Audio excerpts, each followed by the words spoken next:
bismillah dal leen ak jàmm ci seen xibaar yi 10 minutes dal xayra li gën a fës ci bopp xibaar yi kuréel gii du NG Al Xayra am na kafaara boo xam ni dañ koo ambaloon fële ci kër Maxtar Binta doon ci ànd ak Seyda Joojo ñaareelu poñ bi nag woo xam ne defar nañ ko fële ci cité Baraka doon fa séddale ndawala des na ci ànd ak Samba si ñetteelu poñ bi nag xam ngeen ni seen kuréel gii du NG Al Xayra day faral di dem ci l'hôpital yi di dimbale way wopp ñi ci seen ordonnance ci loolu dem nañ ci hôpital bu ne fële ca Fatick des na ci ànd ak Ajuma Diouf mi nga xam ni mooy CPRS hôpital booba ñetteelu poñ bi nag des na leen fàttali seen kuréel gi ONG Al Xayra ab taxawaayam ci bu am solo bu muy taxaw ci askan wi léegi ñu faram fàcce xibaar yi.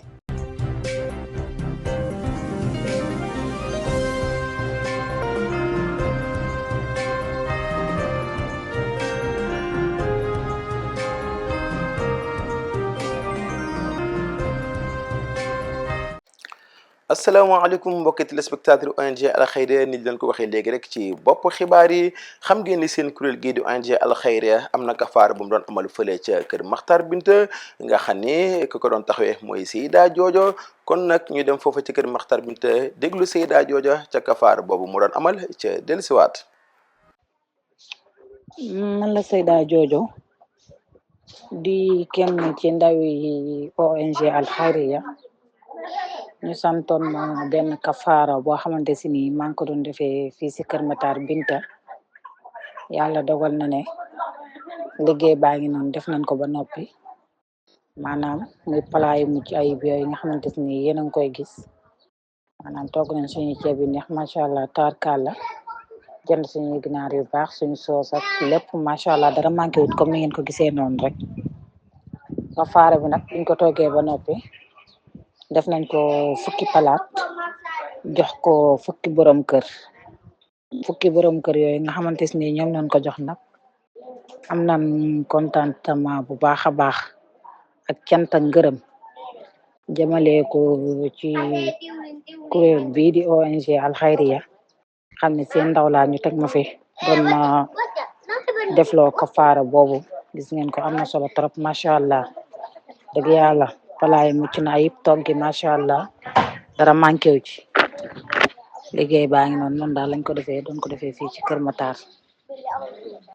xol bu sedd li moom duñ ñagu lépp ndax lii di couleur bi di ONG Al Xayra lu mel ni daal moom lay faral di doxal lu mel ne di joxe ay kafaara waaye tamit di def ay social di jàppale mboolem néew ji doole yi waaye di ko jox ñi nga xamante ni tamit yeeyoo nañ ko te soxla ko kon ñu ngi sant bu baax tey ñaan naa ñoom it ñoo gën a kontaan te ñu ngi ñaan bu baax yal na yàlla nangu ñaan. waaw kay ñoo ngi jaajëfal Seyda Joojo ci kër Maxtar Binta ci kàddu yu am solo yooyu la xam ngeen ni niñ leen ko waxee léegi ñaareelu poñ bi seen kuréel gii di ONG Al Xayra demoon na fële ci cité Baraka am nag boo xam ne da ko foo defaroon def ko ay saami ndawal doon ko séddale ka fa teewaloon kuréel gi nag di Samba si kon nag ñu déglu kàddu yi Samba si moomu le. asalaamaaleykum Samba si bu ONG Al Xayra coordinateur ONG bi. donc ñu ñoo demoon en supervision ci cité Barak bu nekk ci ginnaaw Sacré-Cœur pour un don de viande au niveau de la cité Barak donc bañ yeggee nag gis nañ ni cité bi cité bu ñu recasé la bu bëri et diminué donc ce qui veut dire que ciblage bu ñu def bi ci opération bi c'est un très bon ciblage bu baax lañ def parce que vraiment ñu ko yelloo lañ ko yóbbul bañ fa yóbbu nañ fa plus de 50 sachets boo xam ne toll na ci 3 à 4 kilos de viande de vache ñu yóbbu ko distribuer ko ñu ànd seeg imam bari ñu def ci distribution bu jéggi dayo donc kontaan nañ trop ci opération bi di remercier tamit toute l'administration de ONG Al Xayra bi ñoom ñoo coordonné affaire bi pour que lépp mën a yemb voilà donc di ñaan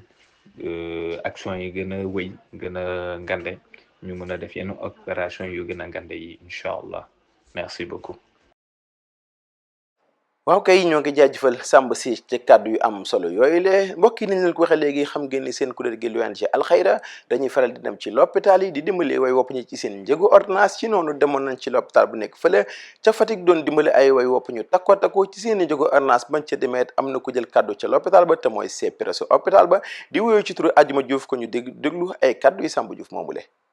Bonjour, je m'appelle Adjuma Diouf, je suis le directeur du CPRS de Fatick. Aujourd'hui, nous étions à l'hôpital régional de Fatick dans le cadre d'une activité d'action sociale parce que l'ONG Al Khayra a eu la bonté, la générosité de remettre entre nos mains une somme de 100 000 francs qu'il fallait distribuer à 10 patients. Alors, j'avoue bien que l'activité a été menée de manière générale, a été très bien menée de manière générale parce que nous avons eu à travailler en collaboration avec l'assistance sociale qui nous a aidés par rapport au ciblage. Et que Dieu merci, tous les patients ont pu bénéficier de l'aide de l'ONG Al Khayra. Alors, ce que nous avons noté, c'est qu'il y avait une satisfaction par rapport à ceux qui ont reçu l'argent, mais surtout un soulagement. Parce que, je peux le dire, les ordonnances restent un terrain vierge à Fatick et que ça fatigue les populations. On ne peut pas rester une journée entière sans pour autant qu'un patient viennent frapper à notre porte pour demander à être soulagé par rapport à une ordonnance. Donc, je peux dire que l'aide entre dans ce cadre et que l'ONG Al Khayra a bien compris les enjeux de l'heure en matière de santé et pour cela nous disons merci. Leur dire merci au nom du CPRS, mais aussi leur dire merci au nom de l'action sociale de manière générale. Parce que,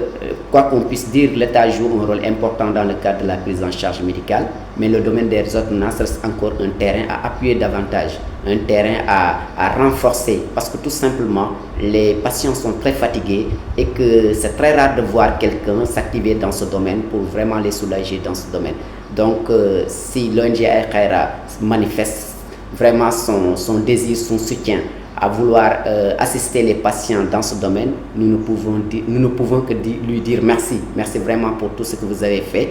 Et dire que peut-être nous ne sommes pas dans une position de dire il faut augmenter, non, parce que nous ne connaissons pas vraiment le montant de votre budget. Mais nous disons tout simplement que la demande est beaucoup plus forte que l'offre. Et que toute augmentation allant dans le cadre d'appuyer davantage les patients vraiment est une chose qui est bien accueillie chez nous. Nous sommes vraiment preneurs. Donc encore une fois, merci d'avoir été à nos côtés, merci d'avoir soulagé les patients pour qu'ils puissent acheter leurs ordonnances et merci de manière générale pour tout ce que vous faites dans le cadre de l'action sociale.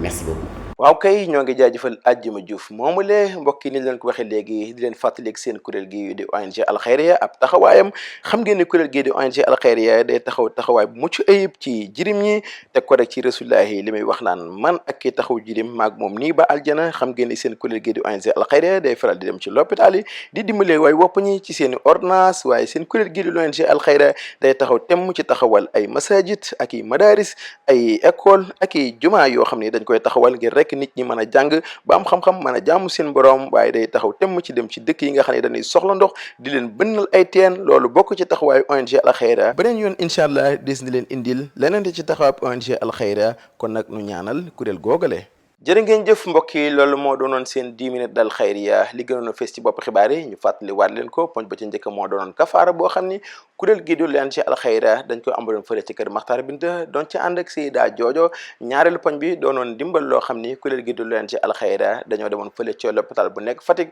doon ko dimbale way wopp ñi ci seen njëgu ordonnance déglu ngeen ci Adjuma Diouf muy CPRS hôpital ba ñetteelu poñ bi nag doonoon ndawal loo xam ne dañ ko doon séddale fële ci cité Baraka déglu ngeen ci ndawal ONG Al Khayra di Samba si kon nag mbokk yi loolu moo doon seen 10 minutes dal xayra ba beneen yoon ci waxtu bi lee ci seen 10 minutes dal xayra ya